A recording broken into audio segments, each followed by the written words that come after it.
नमस्कार बंधुरा निउ रान्नाघरे तुम्हादेर सबाइके स्वागत। बंधुरा आज आबारो एकटी नतून टिफिन रेसिपि निये हाजिर हयेछि तुम्हादेर सामने। हाँ बंधुरा एटी एकटी चटपटा टिफिन रेसिपि छोटो थेके बड़ो सबार खूब पछंदेर, खूब सहजेई रेसिपिटी बानानो जाय। तो देखो आमार पुरो भिडियोटा और आमार संगे थाको। तो बंधुरा এই টিফিন রেসিপিটি শুধুমাত্র সুজি আর দুটো আলু দিয়ে কিন্তু চটজলদি বানানো যায়। তো তার জন্য দেখো এখানে নিয়ে নিয়েছি আমি এক বাটি সুজি। তো এক বাটি সুজি এখানে নিয়ে নিয়েছি। তো প্রথমে কড়াইয়ে আমি কিছুটা তেল দিয়ে দিলাম, দিয়ে এবার সুজিটাকে কিছুখানি ভাজি করে নেব। তো যতক্ষণ না সুজিটা গন্ধ ছড়ায় ততটা ভাজি করলে হবে, খুব বেশি ভাজি করতে হবে না। তো চলো কিছুক্ষণ সুজিটাকে ভাজি করে নিই।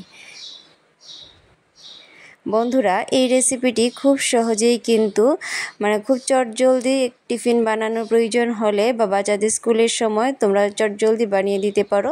তো দেখো সুজিটা আমার এদিকে ভাজি হয়ে গেছে, আর খুব বেশি ভাজি করব না। তো সুজিটা আমার ভাজি হয়ে গেছে। এবার জল দিয়ে একটু একটু করে জল দেবো, সুজিটাকে নাড়িয়ে একটি ডো বানিয়ে নেব। তো বন্ধুরা জলটা দিয়ে চটচট করে সুজিটাকে নাড়াতে হবে যাতে করে কোনো গুটি গুটি বেঁধে না যায়। তো তার জন্য দেখো এইভাবে নাড়াচাড়া করে সুজিটাকে একটি সফট একটি ডো তৈরি করে নেব। আর এটি কিন্তু খুব সহজেও হয়ে যায়, সুজির জল টেনে নেয় খুব তাড়াতাড়ি। তো তার জন্য দেখো খুব সহজেই কিন্তু সুজির জলটা শুকিয়ে গেছে আর একটি সফট একটি ডো তৈরি হয়ে গেছে। তো আমি আরেকটুখানি নাড়াচাড়া করব, আরেকটুখানি জলটা শুকিয়ে নেব। তো দেখো বন্ধুরা চট করেই কিন্তু সুজিটা আমার আরেকটুখানি শুকিয়ে গেছে, এর থেকে বেশি শুকাবো না। তো একটি পাত্রে নামিয়ে এবার কিছুটা ঠান্ডা করে নেব। তো বন্ধুরা আর এদিকে দেখো দুটো আলু আমি সেদ্ধ করে নিয়েছিলাম। তো এবার এই দুটো আলু আমি গ্রেট করে নেব। তো আলুটাকে হাত দিয়েও ম্যাশ করা যায়, কিন্তু আলুর মধ্যে যাতে ম্যাশ করার সময় কিছু গুটি গুটি না থাকে তার জন্য গ্রেটারে একটু গ্রেট করে যদি ম্যাশ করা হয় তাহলে খুব ভালো হয়। তো তার জন্য দেখো চট করেই কিন্তু গ্রেটারে গ্রেট করে হয়ে যায় আলুটা। তো আমি একটুখানি গ্রেট করে সুজিটার মধ্যে একসাথে নিয়ে নিচ্ছি। দেখো বন্ধুরা আমি দুটো আলুই কিন্তু গ্রেট করে নিয়ে নিয়েছি, সুজি ও আলু একসাথে আমি করে নিয়েছি। তো এর মধ্যে আমি দেব কি স্বাদ অনুযায়ী লবণ আর দেব চিলি ফ্লেক্স। তো বন্ধুরা এই চিলি ফ্লেক্সটা কিন্তু আমি বাড়িতেই তৈরি করেছি। দুটো শুকনো লঙ্কা আমি গরম করে এভাবে চিলি ফ্লেক্স বানিয়ে নিয়েছি, আর দিয়েছি গোটা গোলমরিচ গুঁড়ো। আর গোলমরিচ গুঁড়োটাও আমি ঘরেই তৈরি করেছি, বাজার থেকেও কিনতে পাওয়া যায়। তো আমি এই দুটো কিন্তু ঘরেই তৈরি করেছি।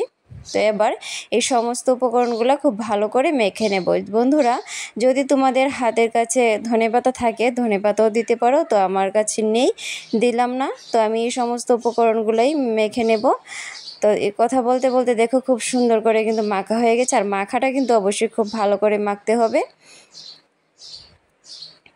তো দেখো বন্ধুরা মাখা হয়ে গেছে আমার কমপ্লিট। তো এবার আমি হাতের মধ্যে কিছুটা তেল নিয়ে নিয়েছি দু হাতে, তাহলে আর দু হাতে এভাবে লেগে যাবে না চটকে। তো এবার কি করব, আর একটুখানি মেখে আমি 3 ভাগ করে নেব। 3টি ভাগ করে 3টি লেচি কেটে নেব। দুটো ভাগও করতে পারো, তো আমি 3টি ভাগ করে নেব, তাহলে কি হবে লেচিটা বেলতে ভালো হবে। তো আমি এভাবে 3টি ভাগ করে নিলাম।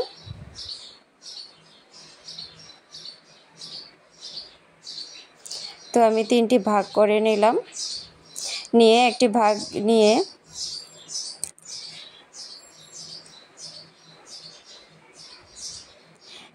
তো এবার যে পাত্রে আমি লেচিটাকে বেলবো সেই পাত্রে আমি তেল লাগিয়ে নেব।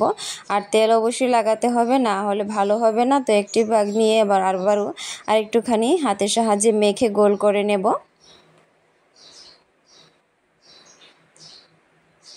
তো চলো এবার বেলে নিই। খুব হালকা হাতে কিন্তু বেলতে হবে বন্ধুরা, খুবই হালকা হাতে বেলতে হবে। তারপরেও কিন্তু চারিপাশে ভেঙে যাবে, ফেটে যাবে, তাতে কোনো সমস্যা নেই, কারণ পরে আমরা এটাকে কেটে একটি সুন্দর শেপ দেব। তো তার জন্য প্রথম অবস্থায় বেলার সময় যদি ফেটে যায় বা ভেঙে যায় কোনো চিন্তার কোনো কারণ নেই। তো এভাবেই কিছুটা বেলে নেব, আর বেশি পাতলা করব না, একটুখানি মোটাই রাখবো। তো দেখো আমার বেলা হয়ে গেছে। তো এবার একটি ছুরির সাহায্যে এই চারিপাশ আমি সুন্দর করে কেটে নেব।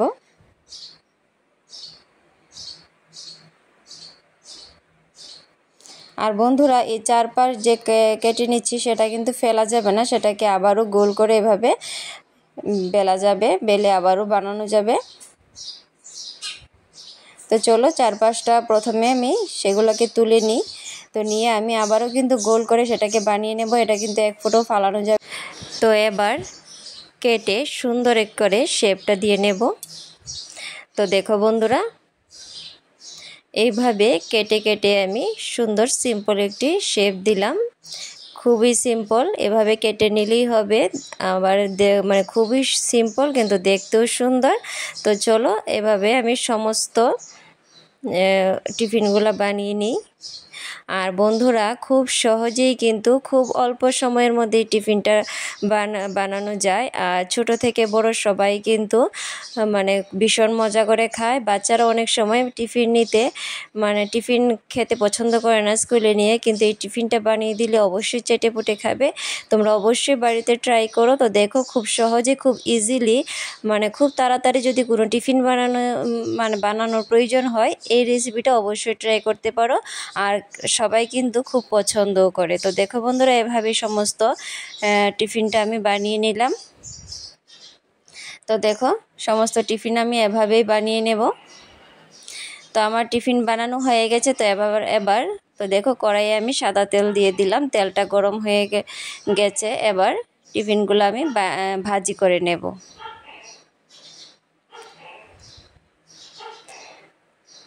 তো এভাবেই একে একে সমস্ত টিফিনগুলো আমি দিয়ে দেব। দিয়ে দেখো বন্ধুরা খুব সহজেই কিন্তু ফুলে গেছে, দেখতেই পাচ্ছ। খুব তেলে দেওয়ার সঙ্গে সঙ্গে কিন্তু ফুলে গেছে, দেখতে ভীষণ ভালো লাগছে। তো চলো এবার উল্টে পাল্টে আমি টিফিনটা বানিয়ে নিই। তো দেখো ভাজি করার পর কিন্তু খুব সুন্দর লাগছে বন্ধুরা। তো দেখো বন্ধুরা খুব সুন্দর লাগছে, খুবই কিন্তু মানে মুচমুচে একটি টিফিন রেসিপি, খুব চটজলদি রেডি হয়ে গেল। মাত্র 10 মিনিট হলেই কিন্তু এই টিফিন রেসিপিটা তোমরা বানাতে পারো, মানে খুবই অল্প সময়ের মধ্যে, এবং অসাধারণ একটি টিফিন রেসিপি। বন্ধুরা একবার অবশ্যই বাড়িতে ট্রাই করো। তো এভাবেই সমস্ত টিফিনগুলো আমি বানিয়ে ফেলবো, বাকি সমস্তগুলো ভাজি করে নেব। তো দেখো বন্ধুরা সমস্তগুলো আমি ভাজি করে নিয়েছি একে একে। আর দেখতে কিন্তু ভীষণই সুন্দর লাগছে, আর দেখতে সুন্দর যেমন খেতেও কিন্তু অসাধারণ। তোমরা অবশ্যই বাড়িতে ট্রাই করো। তো দেখো বন্ধুরা দেখতে বোঝা যাচ্ছে কতটা মুচমুচে হয়েছে, এবং খেতে কিন্তু অসাধারণ হয়। খুবই অল্প সামান্য ঘরে থাকা কিছু উপকরণ দিয়ে চটজলদি এত সুন্দর একটি রেসিপি তৈরি করা যায়। অবশ্যই ট্রাই করো। তো বন্ধুরা আমার আজকের রেসিপি তোমাদের কেমন লাগলো অবশ্যই লাইক কমেন্ট করো, আর আমার ভিডিওটিকে প্রচুর শেয়ার করে দিও, আর আমার চ্যানেলটিকে সাবস্ক্রাইব করে পাশে থাকার অনুরোধ জানাচ্ছি। তো দেখা হচ্ছে অন্য আরেকদিন আরেকটি ভিডিওর সাথে। ধন্যবাদ।